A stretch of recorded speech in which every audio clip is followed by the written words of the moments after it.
আমারে একজনে হেদিন কয় কোন এক কথার প্রেক্ষিতে যে নবীর সব দিন সম্পর্কে উম্মতেরে বুঝাও, যারা হক তাদের, আমি বলি যারা হক তাদের ব্যাপারে বলি, না অমুক দলের ব্যাপারে বলে লাভ নাই, দিন সম্পর্কে বলো। তা আমি বললাম যে উলামায়ে কেরাম আল্লাহওয়ালা যাদের বয়ান করি, যাদের ইতিহাস নিয়া, এটা দিনের অন্তর্ভুক্ত, কারণ যার মধ্যে দিন নাই সে আল্লাহওয়ালা হতে পারে।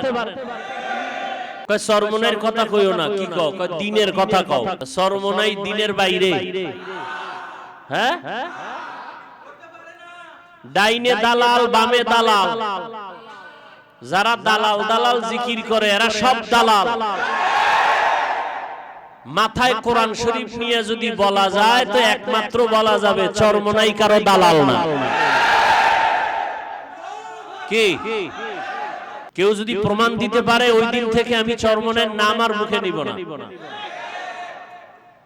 যে তারা টাকা খাইয়া কথা ডান বাম করছে, কেউ যদি একটা প্রমাণ দিতে পারে ওই দিন থেকে আমি চরমনের নাম নিব না। আর এ পর্যন্ত আসি বিদায় আল্লাহ পাক বিজয় অবস্থায় রাখছেন। তার মানে কি অন্যেরা সব খারাপ? হ্যাঁ, এখন আমাদের চূড়ান্ত সময় উলামায়ে কেরাম এক হওয়ার।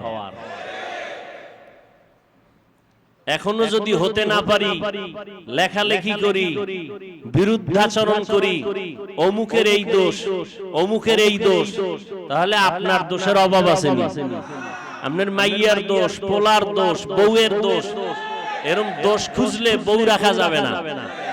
এরকম দোষ খুঁজলে সন্তানের পরিচয় দেওয়া যাবে না। এরকম দোষ খুঁজলে ইমাম সাহেবের রাখা যাবে না। কথা ঠিক না?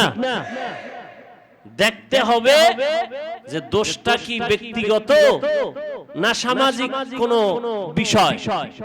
ব্যক্তিগত দোষ আমার আছে, আপনার আছে, এটা থাকবেই। এজন্যই তো আমরা মানুষ, এজন্যই তো মানুষ।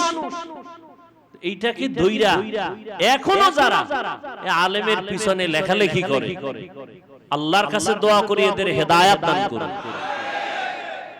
মুখে বলে আমরা সবাই এক হয়ে যাই, কেউ কারো বিরোধিতা করব না, ভিতরে গিয়া রাতের আধারে বিসমিল্লাহ ছাড়া, কলম ছাড়া লেখার মতো একটা পেপার আছে না নাই?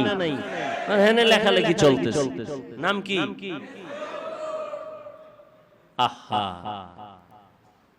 এত পরিমাণ গুজব, এত পরিমাণ মিথ্যাচার, আলেম হইয়া আলেমের বিরুদ্ধে কিভাবে লেখে এটা আমার বুঝে আসে না। আমরা সব কিছু ভুলে গিয়া নতুন করে আমরা উলামায়ে কেরাম এক হয়ে দ্বীনের পথে যদি আগায় যায়, তাহলে বিজয় আমাদের খুব নিকটে ইনশাআল্লাহ। আল্লাহ সবাইকে তৌফিক দান করেন। এই ফেসবুকের লেখালেখির থেকে নিজেদেরকে কন্ট্রোলে রাখি।